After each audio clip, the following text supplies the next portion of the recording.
Hello, everybody. I'm going to continue reacting to the footage of the World Self-Defense Championship, although it's basically a promotional event. I don't think there was a call for competitors. I don't think there was a selection. I don't think there's a league. It's just something on the internet that these guys cooked together, or, I mean, it's possible there was something like this in Australia, but nobody's ever heard of it until this group of YouTubers got together to create it, or at least promote it. Now, mind you, what they're doing is a good idea. If there's a bunch of martial artists out there who think like I do, and you have, a little bit more internet and film savvy than I am, let's get together, let's make something like this, right? But let's get back to the World Self-Defense Competition Championship. All right. The knife part. Everyone's talking about how badly these guys did on the knife. And I'm going to tell you, you're a little bit wrong. What? I mean, you saw they were getting stabbed 20, 30 times, right? I want to tell you something, though. Any of you ever been punched in the face so hard your teeth chatter, your nose bleeds, or your lip bleeds, or your knees weaken, or have you been knocked so hard that you get knocked down but not out? Has that ever happened to you? It's happened to me. Brothers and sisters, it doesn't feel good. I've been holding something in my hand and gotten snuck punched by someone and dropped the object in my hand. I mean, because the pain and disorientation of the blow was that much. All right? So what's happening? Yeah, these guys are reverting back to what they know, and Icy MIke had what he says is, extensive knife training. Although he himself says, well, stuff like this, the scenario training, which should be the end result, the end phase of your knife training is actually running scenarios. He said that was only done like once or twice. So there it is, right?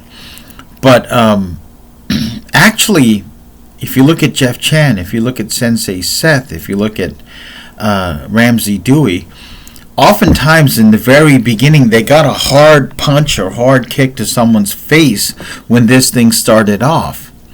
And brothers, I mean, aside from the padding around the head, they've got this hard, solid plexiglass surface right in front of their face that projects out, which A, takes some of the impact. B, the fist doesn't actually get to connect with your face, which means your vision is not obscured. All right? I've only once put on plexiglass like that. I've never sparred with it. I would imagine it would just be that much easier to spot punches coming in and maintain your orientation, right? I really think that there's a huge possibility that at some point during this, without the plexiglass, especially without the padded fist and the padded face and the plexiglass, right, that some of those attackers would have been hit so hard that you would have been able to continue and do a technique and certainly could have dropped that knife. All right, this is something to think about. Yeah, some of the sport-oriented things they did where the guy's got a knife in his hand and you immediately come in and get double underhooks and not control the hand. Bad idea. Okay, I have run scenarios like this in training. I have made training knives. Hold on a second. I'm going to see if I can find one. All right.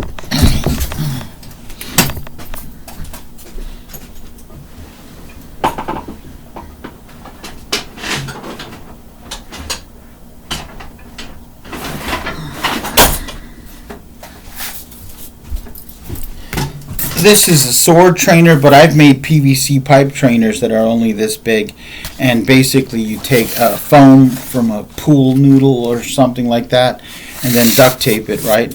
This is for a short sword. It does not have hand protection, and what I've learned is during sparring, if you don't create hand protection for swords, you get whacked really hard on your hand, and even this can actually cut the skin on your hand. But I didn't want to dig too long and leave you guys here, but I have a PVC pipe knife trainer with about this much grip and this much pad. and a foam padded tip and stab. And we've actually done scenario training, kind of like what you saw in the World Self-Defense Championship. And there's a solid wall behind me. Oftentimes I will do what one of the competitors, that I think it might have been Icy MIke, where you just take the minute you have two-handed control on the knife, I throw a headbutt, then I shove that knife into the person, even so that even if they're trying to reach with their other hand, that headbutt distracts them for a little bit longer, and then they collide with my wall, and then I'm pressing them into the wall, throwing headbutts and punches, and quite possibly a takedown. All right, so there was not enough striking. All right, and again, if Ramsey Dewey and Icy MIke and Sensei Seth are watching this, believe it or not, your ability to throw a hard punch, hard and fast, and move and spar in this situation is not as important as your ability to get your face on someone's palm and do this. In other words, once you have that hand, if you move this fast, get it on their face and do this, that's a more desirable athletic skill.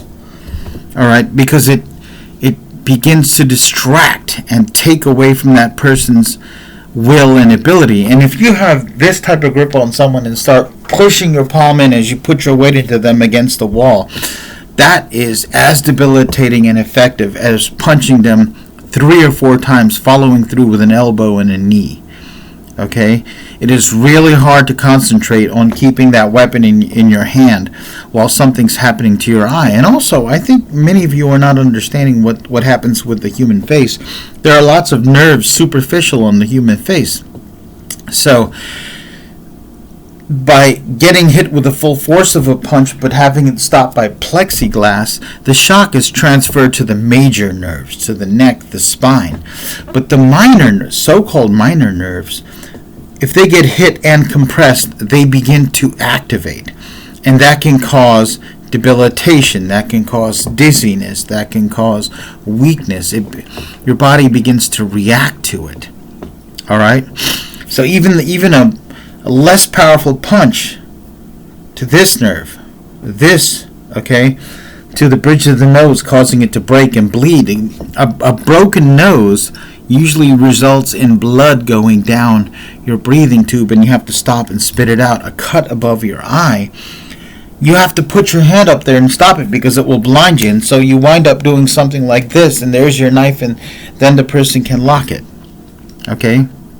There was a very dumb move Rokas made where he had the person ready. He says, I saw that I had him for a Aikido move, but I knew that if I tried to do it, then he could switch hands. I'm like, no, the minute you're in position to do Kansetsu Waza in Jiu-Jitsu, joint technique, or Chinna in Chinese Kung Fu, immediately do it. Immediately start controlling that limb, putting it in pain. There were later videos where he did some upright rolling with Jeff Chan, and he demonstrated that you could use Aikido techniques. He's really doing more like Aiki Jiu-Jitsu and traditional Judo. Traditional Aiki Jiu-Jitsu and traditional Japanese Jiu-Jitsu, right? And it does work. It does have a place. Again, guys, welcome to 1985, 1983, and 1950, and 1960. What you're doing isn't new. Tomiki Aikido. Can't say enough about it. Tomiki Aikido. It's for real. Aiki Jiu-Jitsu. It's for real. Budo Shin Jiu-Jitsu, George Kirby. They held competitions where you had to demonstrate self-defense techniques, perhaps not as intense as this. Tony Blauer, Panic Attack. It's for real. All right? Not to take anything away from what they're doing. I enjoy watching the videos. I enjoy watching these martial artists kind of rediscover what's already out there. But the thing that boggles my mind is guys like Rokas and Ramsey Dewey, you know, they're like they sort of assumed the world didn't exist before 1993. They sort of assumed that fighting never existed, and you know, they're like, let's pressure test everything. I can just picture Ramsey doing, let's pressure test everything to find out what really works. Guys, There's people that put their life on the line and had to defend against weapons and use weapons and defend against weapons. This stuff exists. Generally, if I discover, for example, that I'm trying to do something, trying to accomplish something, and I don't have a certain skill set and I don't have a certain knowledge base, okay, I don't just look it up on the internet or in the old days in encyclopedias and libraries. I try to find out who knew these things. I sort of assume that I'm not the first person with this problem, and I'm like, who had this problem? Who regularly solved this problem? Japanese jiu-jitsu. Okay? I mean, your Gracie jiu-jitsu comes from judo, which comes from Japanese jiu-jitsu, right? Where did it come from? My karate isn't working. Is there anybody out there who had to use karate to make it work? Oh, Masoyama, dude, did challenge matches. What do the Kyokushin people do for training? My kung fu. I know all these kung fu moves. How do I make them work? Wait a second. New York City is filled with martial artists that actually use their kung fu. The Chinese nationalists, when they fought the Japanese, like, the knowledge is out there, and you don't have to do some kind of superhuman effort to find out who you would ask. Martial arts magazines, look at back issues of Black Belt and Inside Kung Fu, right? And you could attend tournaments, just talk to people. I mean, it's weird watching Rokas like spend 7 years or how long to figure out how to make a joint lock, a wrist takedown, or a standing armbar takedown work, when Dan the Wolfman gave him a 2-hour lecture on it, and Dan the Wolfman has, hundreds of hours of free content. It's out there. Dan the Wolfman, when he reacted to World Self-Defense Championship, was talking about, he dies less often. He lifted that right off the Dog Brothers, right? The Dog Brothers produced an amazing series of videos, Kali Tudo and Die Less Often. I recently purchased them, but, when they first came out, I looked at all the free clips and I was like, I can reverse engineer this, and since the 90s I've just been reverse engineering the drills, and I have a lower budget, but I was like, I could do this, and recently I had a little spare money, I bought it, and I was like, okay, well, I got most of this right.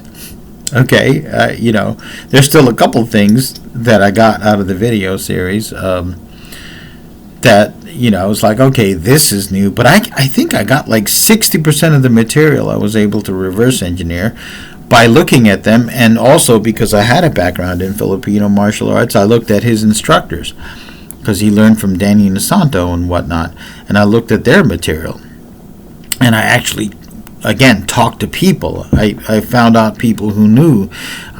In college, I trained doce pares. In high school, I had some Jeet Kune Do training, right? I talked to Filipino people. My good friend Gary Anthony Valencia, he's like my mentor in Filipino martial arts over the years. Before he moved to Japan, we did all kinds of one-on-one training. I found out people who knew the subject matter, all right? I was like, who really knows knife defense, the Filipino martial arts? Yeah, but who? Is it a karate instructor down the street who did a lot of weekend seminars for 5 years? Or is it someone whose grandpa fought in World War II and he learned from his family? Like, it is frustrating that these guys had to take so long and get their heads bashed in so many times to actually get the information that's already sometimes accessible from a 30 or 40-year-old DVD series that is now posted on the internet for free, or a book that's been around since 1975. But I guess some people are just hard-headed, right? It's interesting. Now, the Dog Brothers, I'm going to say this. I don't agree with the head Dog Brother guy's political views. I don't trust anyone who uses the word feminazi. Anybody who thinks Rush Limbaugh is a mentor, just talk to someone else. Live your life away from me. I don't want anything to do with you. No group of women call themselves feminazis. That's like calling a black man nigger, right? It's an insult invented to denigrate someone and their accomplishments. So that is one thing, all right? However, during that brief time period in the late 80s, early 90s, he pioneered and gathered together some amazing training things. And it is there. It is there, right? It is funny, though. I remember I was at a medieval event long time ago, sometime around early 2009, maybe a little earlier, maybe a little later. And I was watching some of the kids fight with, foam padded weapons and medieval costumes, and the adults had their armor on and everything. And I was talking to one guy, and I said, these kids there, they have some training. He goes, yeah, they're my students. And I said, oh, yeah, I talked about my ideas on different competition and sparring formats, and he got really mad at, the Dog Brothers, and he started yelling at me, and I looked at him and I said, sir, you're raising your voice at me, and I'm just wondering, do you plan on using force to force me to adopt your opinion? Because I don't have your opinion, and that's what it's going to take. And he got real quiet. There's like a violent reaction to people on the edge or fringes of an activity who are pushing the envelope. And this guy was older than me. He had a lot of gray hairs in his beard at the time, and it's amazing how people are unable to learn from each other or even accept that you watch something else and are absorbing from it, right? Maybe that's part of the reason why these guys took so long to discover what's been around sometimes for decades, hundreds of years, or thousands of years. Do you really think that, for instance, in Japan and Korea, where warriors, tradesmen, nobles, and sometimes just farmers, everyone walked around with a dagger or a blade, sometimes just for eating, do you really think that when conflicts arose, nobody pulled a knife on anybody, and that this knowledge, this omnipresent problem didn't have solutions? All right? People. World Self-Defense Championship, if it actually becomes a World Self-Defense Championship and becomes a sport and a league, isn't a bad thing. It's another way for martial artists to express themselves, to get together, share knowledge, and develop themselves, right? I am not against it. I just think I'm just blown away that they don't realize that all of this exists elsewhere in detail, and there are huge bodies of knowledge they could draw on. And the other thing I can say is shooting in for a double leg while someone has a blade in their hand is colossally stupid. All right? And if you're able to successfully grab that hand and you should immediately start throwing strikes before you do any grappling. You should hit that guy as hard as you can. You should slam a headbutt in him, elbow him, a right cross as you're pressing that knife into him, and then you can transition into whatever you want. And yes, they may switch hands.